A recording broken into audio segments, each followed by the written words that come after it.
दोस्तों good morning. Sushila study channel में आपका स्वागत है। आपको आज हम बताने जा रहे हैं बॉटनी का ग्रुप ए का first paper plant tissue culture and biotechnology final year का। तो जैसे पहला क्वेश्चन इसमें दिया है, जैव तकनीकी का क्षेत्र एवं महत्व। तो जैव तकनीकी के अंतर्गत विज्ञान की विभिन्न शाखाओं जैसे कि जैव रसायन, सूक्ष्म जैविकी, आनुवांशिक इंजीनियरिंग, कार्यकी रसायन इंजीनियरिंग, जैव भौतिकी तथा किण्वन तकनीकी का समावेश किया गया है।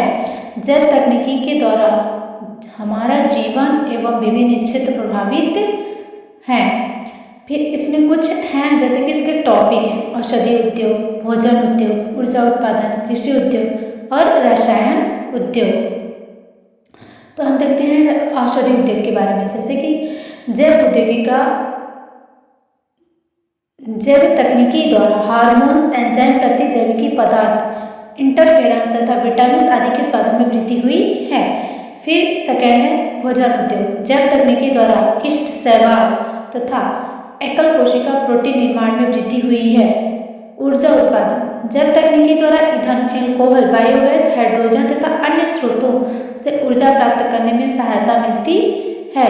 कृषि उद्योग पादप किस्मों का चयन एवं क्लोनिंग, कायिक संकरण, जर्मप्लाज्म संग्रहण आदि जैसे महत्वपूर्ण कार्य जैव तकनीकी द्वारा ही संभव हो सकते हैं। रसायन उद्योग जैव तकनीकी की सहायता से आधुनिक युग में प्लास्टिक तथा खुशबूदार विभिन्न प्रकार के पदार्थों का संश्लेषण संभव हो सका है। उसके आगे है पर्यावरण इंजीनियरिंग। जैव तकनीकी के द्वारा विभिन्न प्रकार के प्रदूषणों, वाहित जल उपचार, घरेलू अपशिष्ट पदार्थों का रूपांतरण आदि यानी कि जैसे कि महत्वपूर्ण कार्य के लिए किए गए हैं। फिर है जैव धात्विक उद्योग। आधुनिक युग में सूक्ष्म जीवों के प्रयोग द्वारा विभिन्न प्रकार की धातुओं का निष्कर्षण संभव हो सका है।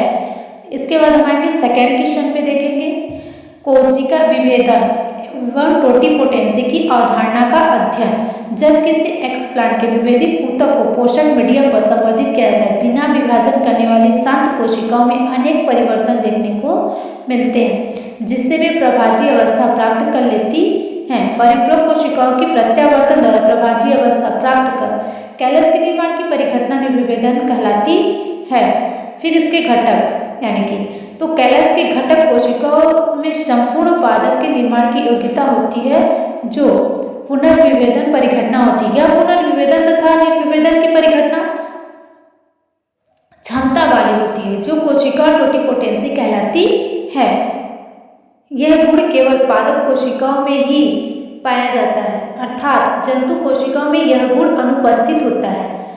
दूसरे शब्दों में विभेदित पादप कोशिका अपनी क्षमता संपूर्ण पौधों में निर्माण के लिए धारण करती है, जबकि जंतु कोशिका में इस प्रकार के पुनर्जनन की क्षमता विभेदन पश्चात नहीं पाई जाती है।